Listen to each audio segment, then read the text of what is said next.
Hello everyone, this is my first video in this YouTube channel और आज की video में हम रीजनिंग के सिलेबस के ऊपर डिस्कशन करेंगे।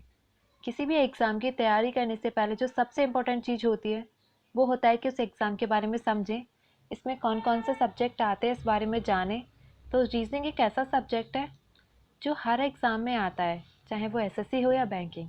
हम में से बहुत से ऐसे स्टूडेंट होते हैं जो एक साथ एक से ज़्यादा एग्ज़ाम्स की प्रिपरेशन करते हैं, पर हर एग्ज़ाम में क्वेश्चंस का लेवल अलग होता है। किसी में इजी टॉपिक क्वेश्चंस पूछे जाते हैं तो किसी में मॉडरेट टू डिफ़िकल्ट। आज हम इस वीडियो में सिलेबस के ऊपर डिस्कशन करेंगे कि बैंकिंग एंड रेलवे एग्ज़ाम्स में कौन कौन से टॉपिक आते हैं और ये भी देखेंगे कि कौन कौन से ऐसे टॉपिक हैं जिन्हें हम अगर एक बार किसी एक सब एग्ज़ाम के लिए कवर कर लें तो हमें उसे फिर से किसी दूसरे एग्ज़ाम के लिए प्रिपेयर करने की ज़रूरत नहीं पड़ेगी।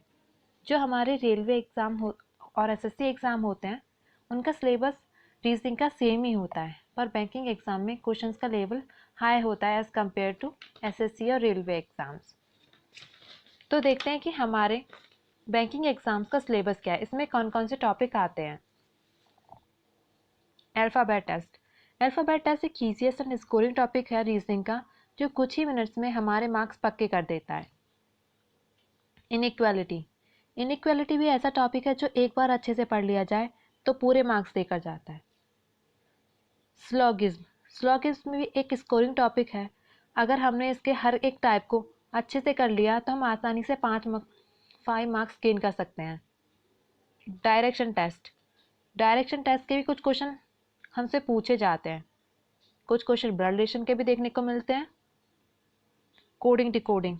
कोडिंग डिकोडिंग के भी कुछ क्वेश्चन हमारे एग्जाम्स में आते हैं और ये जब भी आते हैं ये 5 मार्क्स के आते हैं। Order and ranking. Order and ranking के भी कुछ क्वेश्चन हमसे पूछे जाते हैं। कभी कभी ऑर्डर और रैंकिंग पे हमसे पजल्स भी पूछी जाती है। डाटा सफिशिएंसी के भी कुछ क्वेश्चन आते हैं। Input output. इनपुट आउटपुट हमारे प्री एग्जाम्स में तो कम देखने को मिलता है, पर हाँ हमारे मेंस एग्जाम में आता है। Puzzle and sitting arrangement. Puzzle and sitting arrangement हमारे एग्जाम में मेजर पार्ट कवर करता है। ये हमारे एग्जाम में 15 से 20 नंबर कंसिस्ट करता है। अगर हमने एक बार पजल एंड सिटिंग अरेंजमेंट अच्छे से कर लिया, उन पर अपनी अच्छी से पकड़ बना ली, तो हम पेपर में अच्छा खासा स्कोर कर सकते हैं। ये हमारे पेपर में मेजर पार्ट कवर करता है। एक तो मिसलेनियस क्वेश्चन पूछ ले जाते हैं। रेलवेज का सिलेबस देखते हैं कि हमारे रेलवे एग्जाम्स में कौन कौन से टॉपिक पूछे जाते हैं। Analogy, classification, coding decoding, blood relation, direction science, alphabet test, series, clock, calendar, cube and dice, Venn diagram, syllogism, order and ranking, data sufficiency, matrix, embedded figure, figure completion, figure counting, puzzle, mathematical operation, paper cutting and folding, mirror image, jumbling, similarities and differences, decision making, logical reasoning. Logical reasoning हमारे reasoning का ऐसा portion होता है जो ज़्यादातर सभी exams में आता है, चाहे वो बैंकिंग एग्ज़ाम्स हों या एसएससी एग्ज़ाम्स हों। वहाँ पर कितना है कि हमारे बैंकिंग एग्ज़ाम्स में लॉजिकल रीजनिंग सिर्फ मेंस एग्ज़ाम्स में आता है, पर एसएससी और रेलवे एग्ज़ाम्स में ये प्री में देखा जाता है।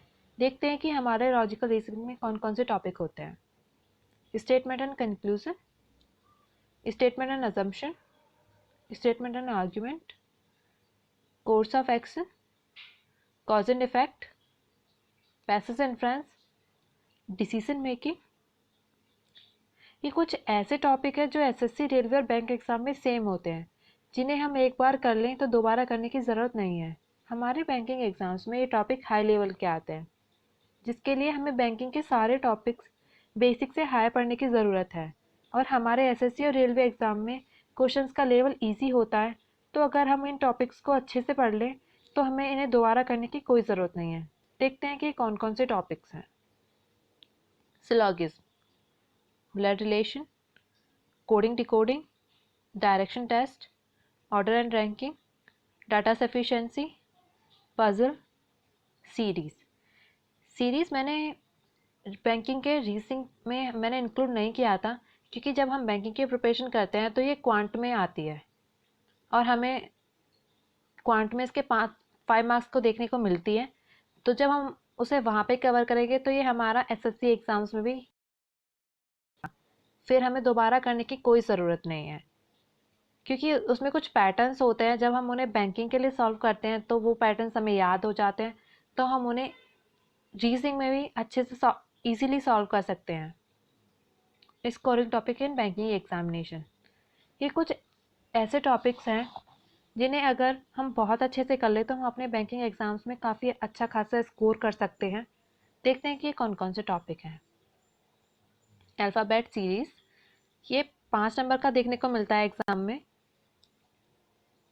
इनइक्वालिटी, इनइक्वालिटी भी 5 मार्क्स का देखने को मिलता है, पर फ़र्क इतना है कि ये जो हमारा अल्फ़ाबेट सीरीज़ है ये हमारा क्लर्क एग्ज़ाम में ज़्यादातर देखने को मिलता है। पीओ में इसके आने के थोड़े कम चांसेस रहते हैं।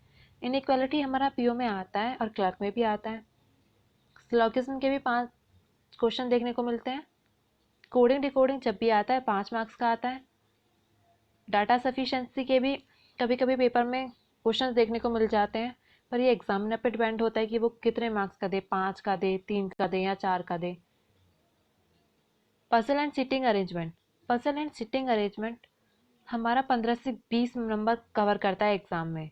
अगर हमने इन्हें एक बार अच्छे से कर लिया तो हम इजीली बहुत अच्छा स्कोर कर सकते हैं हमारे एग्ज़ाम में। ब्लड रिलेशन, ब्लड रिलेशन के 2 से 3 क्वेश्चन देखे जाते हैं। डायरेक्शन टेस्ट, डायरेक्शन टेस्ट के भी 2 से 3 क्वेश्चन देखे जाते हैं। ऑर्डर एंड रैंकिंग के भी 2 से 3 क्वेश्चन देखे जाते हैं। ऑर्डर एंड रैंकिंग में कभी कभी हमें 2 से 3 नंबर की पजल भी देखने को मिल जाती है। आज हमने इस वीडियो में देखा कि हमारे रीजनिंग में कौन कौन से टॉपिक आते हैं, हमारा क्या सिलेबस है। हमने एसएससी का भी सिलेबस देखा, क्योंकि एसएससी और रेलवे एग्जाम्स में सेम ही टॉपिक आते हैं। बैंकिंग का सिलेबस देखा, ये जाना कि कौन से ऐसे टॉपिक हैं जिन्हें अगर हम एक बार कवर कर लें तो हमें दोबारा करने की कोई ज़रूरत नहीं है। और हमने ये भी देखा कि हमारे बैंकिंग एग्ज़ाम में कौन से ऐसे स्कोरिंग टॉपिक्स हैं जिन्हें हम अच्छे से कर ले तो हम अच्छा खासा स्कोर कर सकते हैं। Thanks for watching this video. I just hope कि आपको वीडियो अच्छी लगी होगी। Thanks for watching this video. Like this video, share this video and subscribe this channel. I just hope कि वीडियो हेल्पफुल रही होगी। प्लीज़ अपना फीडबैक देना कमेंट करके कि आपको वीडियो कैसी लगी। अगर वीडियो हेल्पफुल रही तो वीडियो को लाइक करो, चैनल को सब्सक्राइब करो और वीडियो को शेयर करो अपने फ्रेंड्स के साथ। Again thanks for watching this video. Thank you.